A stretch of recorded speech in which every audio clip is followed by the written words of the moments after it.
Alright, these are the notes for Algebra 2, Section 4.8, and we're talking about the quadratic formula. The quadratic formula is very handy because we can use the quadratic formula to solve any quadratic equation. And of course, we've seen a lot of different ways to solve quadratic equations. We've solved them by graphing and looking at where the parabola crosses the x-axis. We've solved them by factoring. We've solved them using square roots, and now we're going to solve them using the quadratic formula. Like I said, it can be used to solve any quadratic equation, but in order to use the quadratic formula, the equation must be in ax squared plus bx plus c form. That's standard form. It has to be in that form. If your equation is not written as ax squared plus bx plus c, we will not be able to get an answer from the quadratic formula. Now, if the equation is in ax squared plus bx plus c form, then the solutions to any quadratic equation can be found using this formula. There are lots of parts, so we'll want to write them down. And they're all based on the letters A, B, and C. Whatever those numbers happen to be in your equation, we're going to plug them in to the quadratic formula. And we're going to plug them in this way. Now, x equals negative b. So whatever the b value is here, we change the sign of it. Plus or minus, that plus or minus symbol we're getting used to. B squared, so we take the b term and we square it, minus 4 times a times c, so 4ac. So whatever a is, whatever c are, multiply 4 times a times c. And then we put that entire thing over 2a. So the quadratic formula is really a very big fraction. Now, like I said, it's a lot of parts to it, lots of little bits, but we're going to practice with it, and we're going to see it's not actually that bad, and it will solve any quadratic equation, even one that, if we were to graph it or factor it, would not look as though it has a solution. Now, let's try using the quadratic formula to solve this first example. This is example 1. Now, you have the steps written down there. I don't, but we'll be able to work through it. We want to solve x squared plus 7x equals 6. Well, the first thing that I noticed is that this is not in standard form. Remember, standard form is ax squared plus bx plus c. That's standard form. This equation is not in standard form. We need to subtract 6 to move it to the other side. Then it will be in standard form. The standard form of this equation is x squared plus 7x minus 6. And that equals 0. You might remember from when we were solving quadratic equations before that they always need to equal 0. And the quadratic formula is no different. Now, we want to use the quadratic formula. In order to do that, we need to have a, b, and c. Now, a is here, and it's 1. B is here, it's 7. C is here, and it is negative 6. So we need to kind of keep that in mind. All right, our quadratic formula, I'll write it again off to the side here, so we have it memorized, is x equals negative b plus or minus the square root of b squared minus 4ac over 2a. Remember, one big fraction.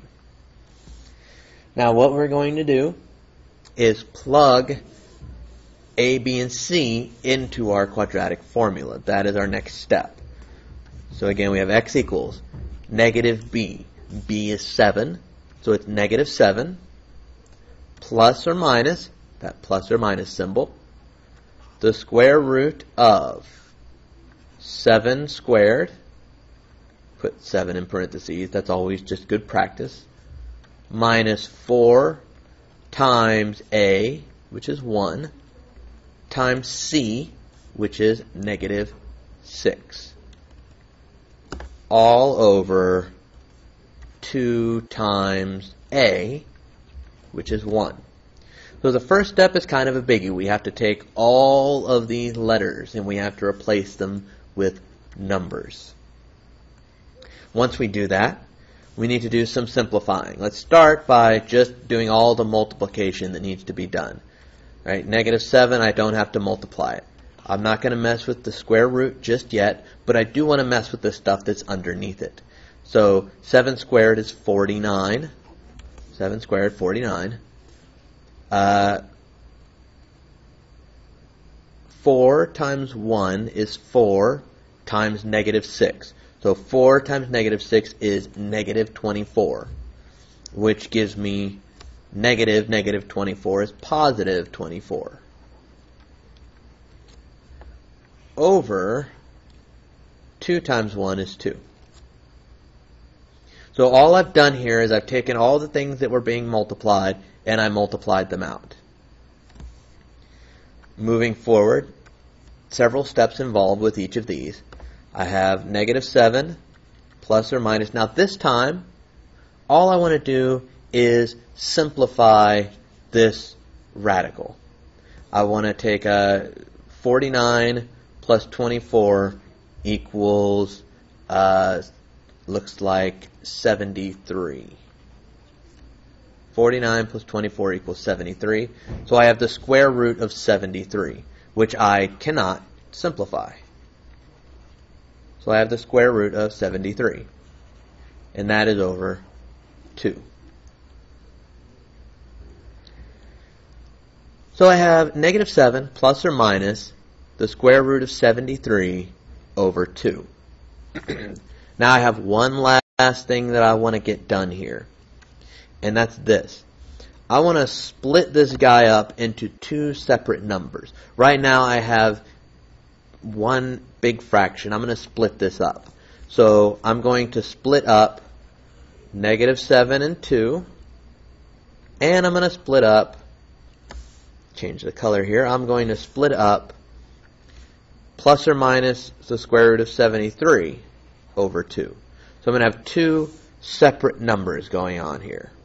Negative 7 over 2, I'm just going to leave it as negative 7 over 2, plus or minus the square root of 73 over 2. I do want to do that final step. And that makes this my answer. So there are several steps involved in this, but the more of them we do, the better we get at it. So it just takes practice.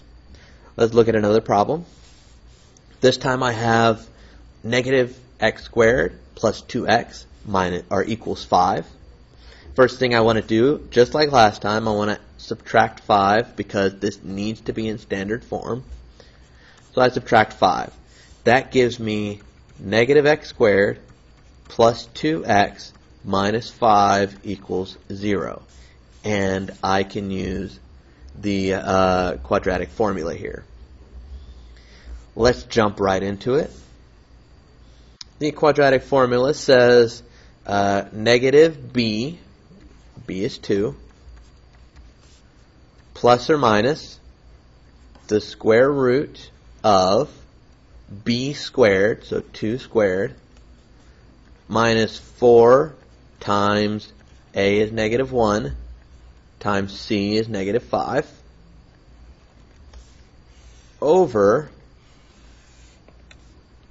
2 times a, which is negative 1. So that's our first step.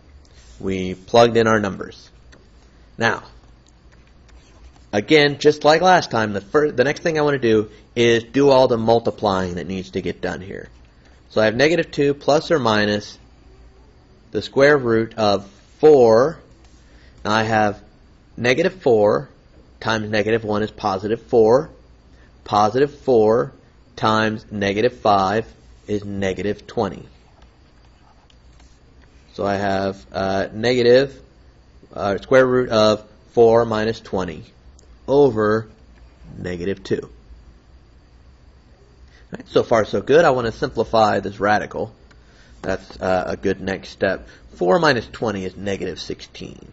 I always just kind of note that off to the side here because I don't want to have to waste an entire step just to add these two numbers together or to subtract these two numbers. It's a waste of my time. So I just make a little note of it. I say, okay, this equals negative 16. And then in the next step, I use negative 16 instead of 4 minus 20. All right, well, I have negative 2 plus or minus. Now, I have the square root of negative 16 over negative 2. Now, the square root of negative 16, change colors here, I can actually find. It's negative. That means we need to use that I. So we're going to have negative 2 plus or minus.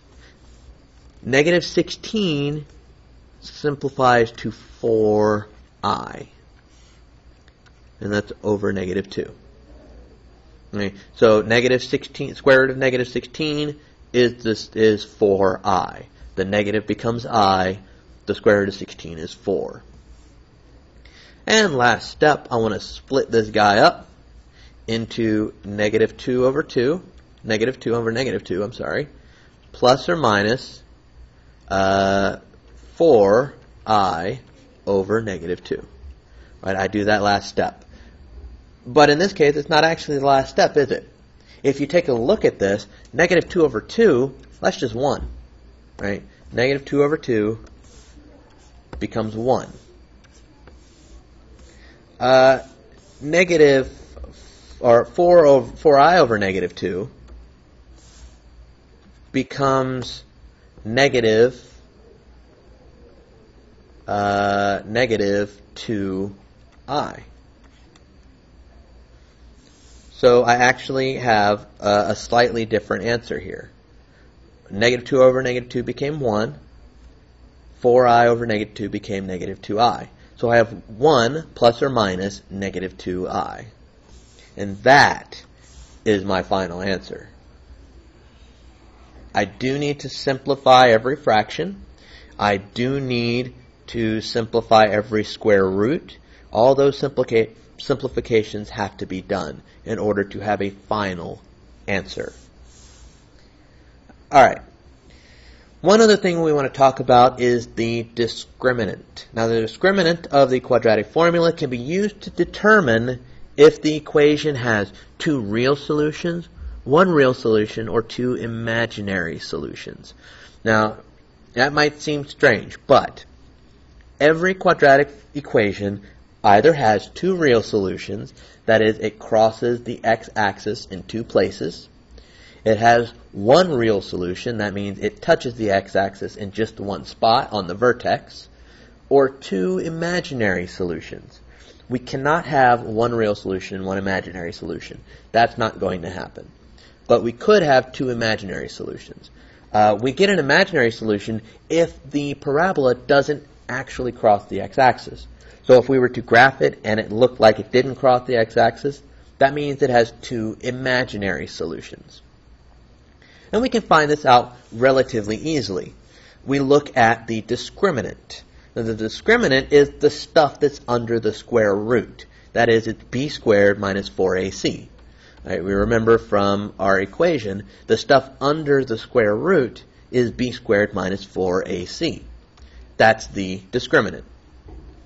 If the discriminant, b squared minus 4ac, is positive, that means it's greater than 1, then the graph has two real solutions. Right? That's a positive discriminant, is two real solutions, and it has two x-intercepts.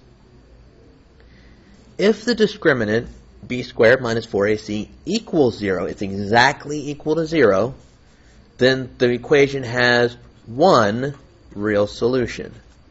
Just one. It won't have two real solutions. It'll just have one real solution, and it will have one x-intercept. If the discriminant, b squared minus 4ac, is less than 0, that means it's negative. The equation has two imaginary solutions.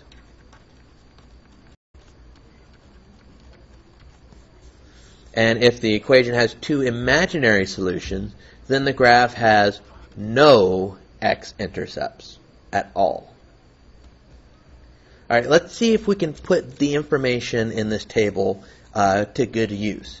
Now, we're not going to have to solve these quadratic equations. We just want to find the discriminant and tell whether it has two real solutions, one real solution, or two imaginary solutions.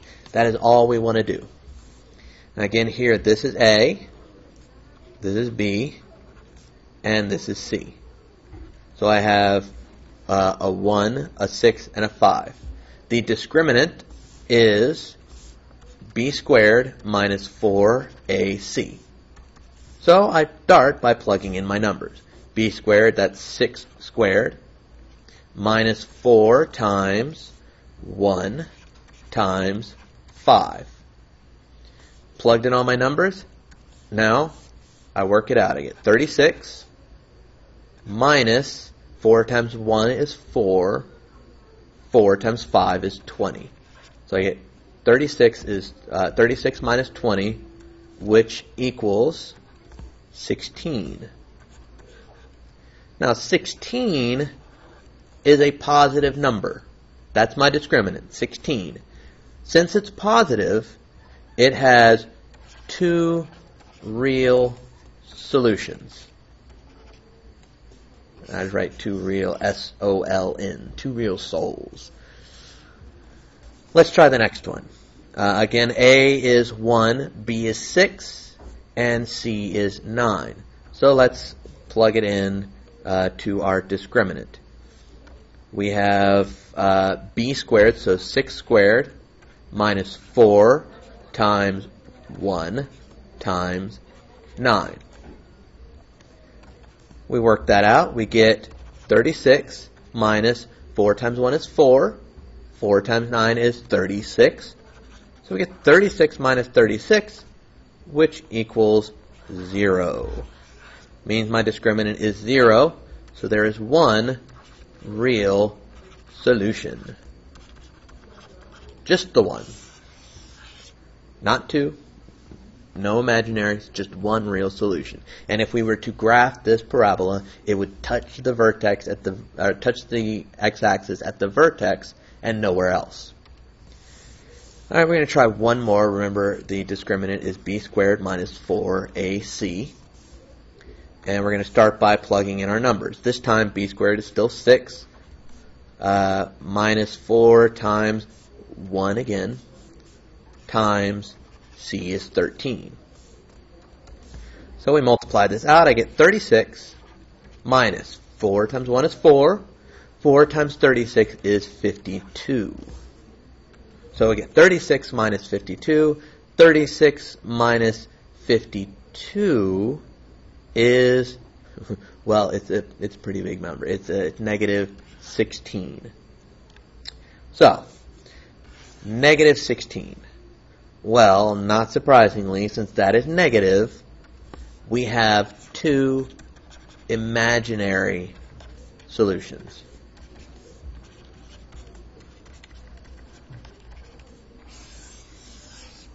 I don't need to figure out what they are. I'm not interested in what they are. I'm just using the discriminant to find how many solutions and what kind of solutions they have.